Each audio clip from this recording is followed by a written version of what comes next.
You have tuned into the BearDown Corner with your host, Sergeant Julio. Hey everybody, you have tuned into the BearDown Corner. I'm your host, Sergeant Julio. Let's get you caught up on Week 14 action. All right, so Thursday night we had the Detroit Lions hosting the Dallas Cowboys, in which had a very nice halftime show with Jack White and a surprise guest Eminem. On that note, though, it was a hell of a night for Jamari Gibbs, who now ties the youngest player under 24, before turning 24, to score 47 touchdowns. He's tied with Barry Sanders. All right. Lions, great. On Thursday night, Jamari Gibbs had 43 rush yards with 3 touchdowns, 7 catches, 77 yards. The rest of the offensive numbers literally just Jared Goff over 300 yards. You had your top 2 receivers with each 90 yards, 6+ catches each. The ball was spread around everywhere. Montgomery had a touchdown, for goodness sake. Detroit looked good, but Dallas can rebound from this. And there's no reason they can't make a push against an NFC East that really is up for grabs at this point, in my opinion. Moving along to the Sunday slate of games, morning games included Pittsburgh going into Baltimore, where they are the winner of this match is leading the AFC North. Both teams are 6-6.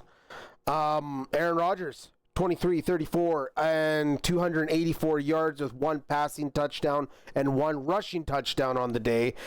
Kenneth Gainwell had a rushing touchdown, and a receiving touchdown was caught by Jalen Ward, the 2 running back duo who are helping guide this offense as they deal with the broken, bad left hand of Aaron Rodgers and DK Metcalf, the, diva superstar, but he still caught 7 catches for over 140 plus yards on Sunday. So Pittsburgh is putting themselves in position.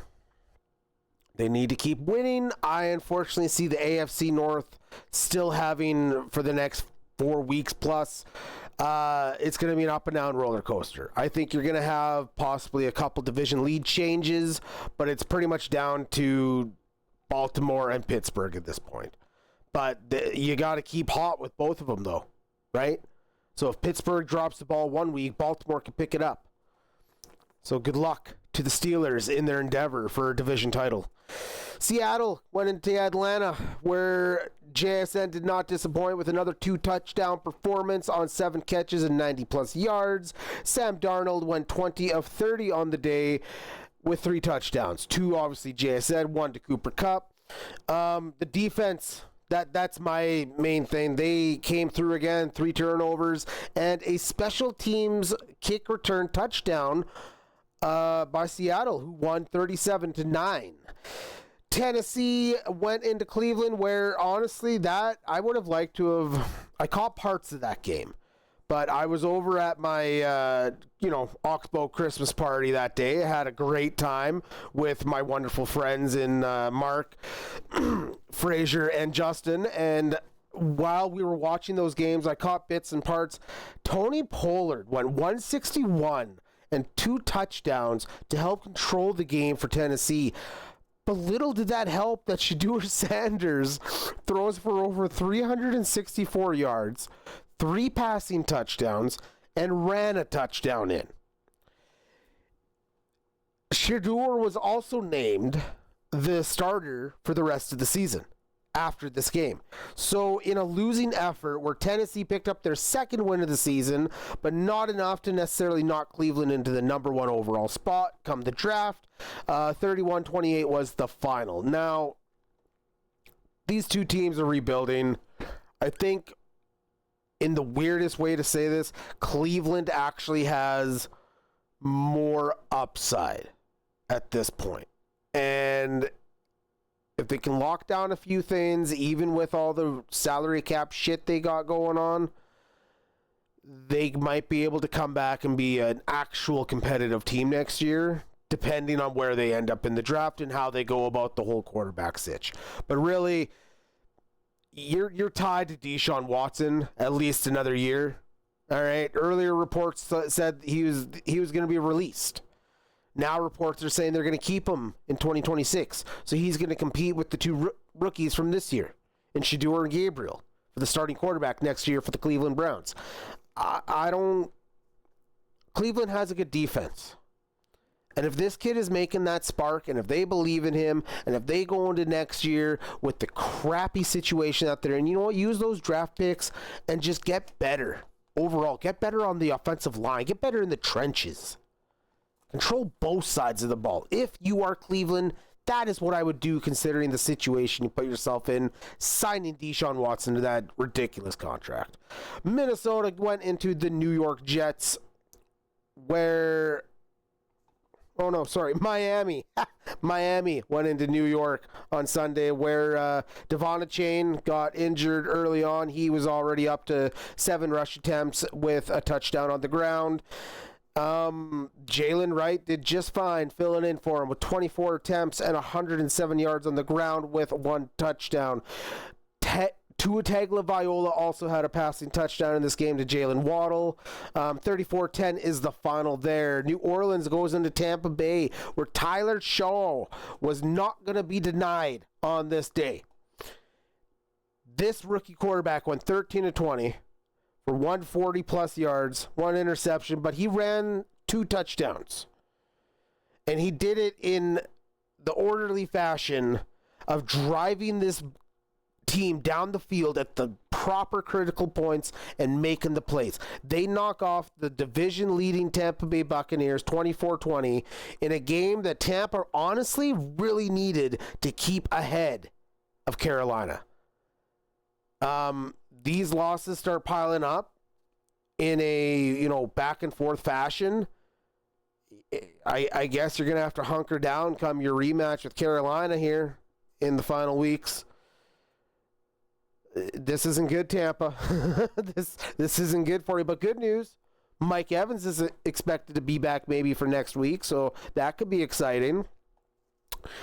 Oh, Indianapolis went into Jacksonville where Travis Etienne and Trevor Lawrence helped guide the Jaguars to a 36-19 win over the Indianapolis Colts. Now, defining factor in this game was early on, Daniel Jones went out with injury. And you know what? We're just going to cut right to the chase on that one and report it like this. He is now out for the season with a torn Achilles. Quarterback Daniel Jones of the Indianapolis Colts. It is too bad for a magical rejuvenation season that this man has had. I feel they should re-sign him, bring him back next year, and go from day one. He's your guy. You know he is. You've seen what he can do. Unless you're not sold on him, maybe he comes back on another 1-year deal. But I think at this point, you need to lock down Daniel Jones. If you're going to plan on keeping Shane Steichen and the whole organization as you've built it already at this point. But that's my take on the Colts. Irsay's daughter is doing just a bang-up job. And I don't need to say any more to that. So when this team healthy, they're probably going to be a top team in the AFC. Jacksonville, though, took a critical game, moving them into the AFC South lead, 3rd overall, I believe, and setting themselves up really nicely. With this loss, it dropped Indy all the way out of playoff. They're on the outskirts right now at 8-4. And Jacksonville claiming to that 9-3 record, or 9-4 record, because at 8-5 Indianapolis is now. They take that game in hand, critical division game. Jacksonville's looking good. Travis Etienne had 74 yards on the ground, 2 touchdowns. Trevor Lawrence with 244 in the air and 2 touchdowns. They're looking good. Jacoby Myers, trade target deadline. He's been looking good for him. He's had consecutive touchdowns now for them. This team, maybe they're a dark horse. Who knows? We'll find out. They got an all right defense when they want to be. Washington traveled into Minnesota where, well, quite frankly, we'll just say it. Vikings, they gave them a walloping. 31-0. Shutout. Defense. Had a few turnovers. J.J. McCarthy, 163 in the air for 3 touchdowns. They ran the ball a lot. I think 70-plus yards, close to, for both running backs. They controlled the game. Simple as that. Washington season, it's done. It's over. It's in the shit books. Too many injuries, key positions, blah, blah, blah, blah, blah. Just an aging veteran defense, and we'll see what they do in this offseason.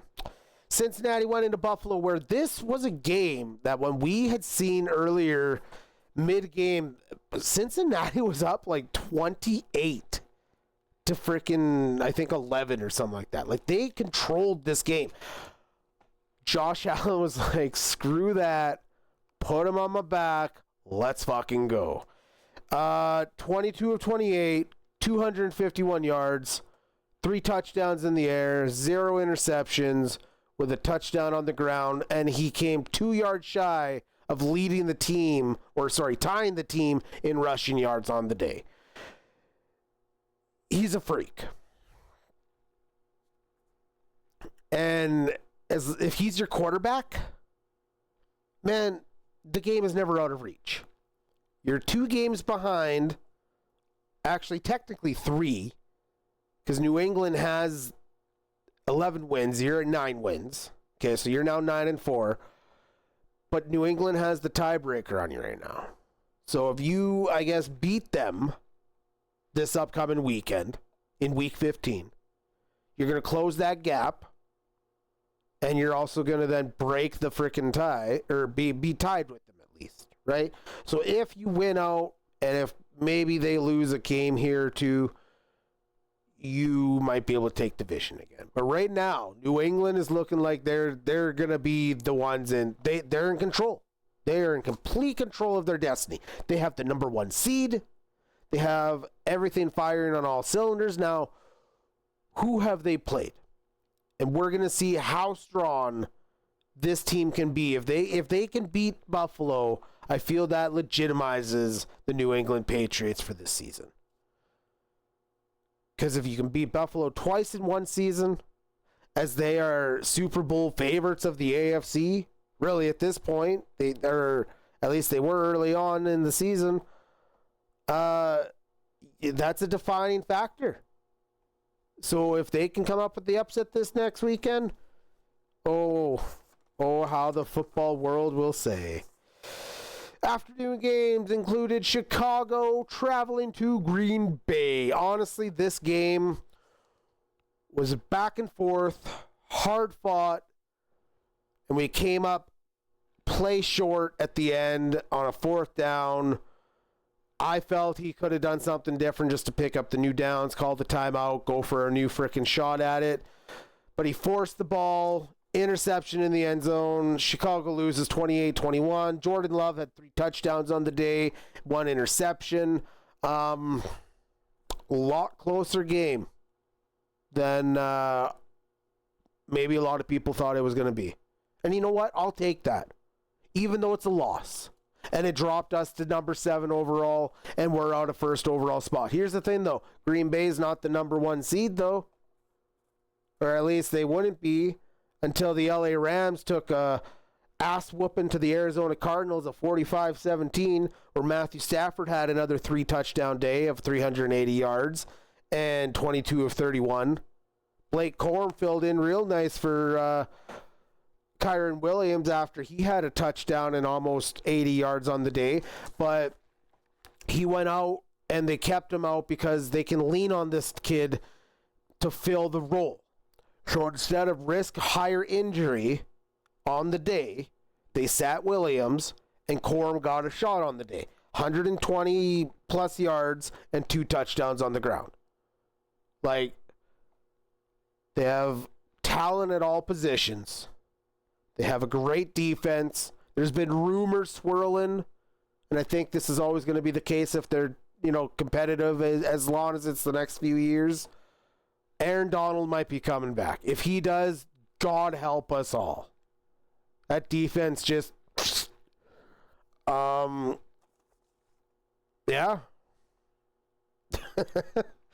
the LA Rams at 10-3 are now looking better than ever and are putting their foot on the pedal to the floor and are getting ready to amp up for a Super Bowl run.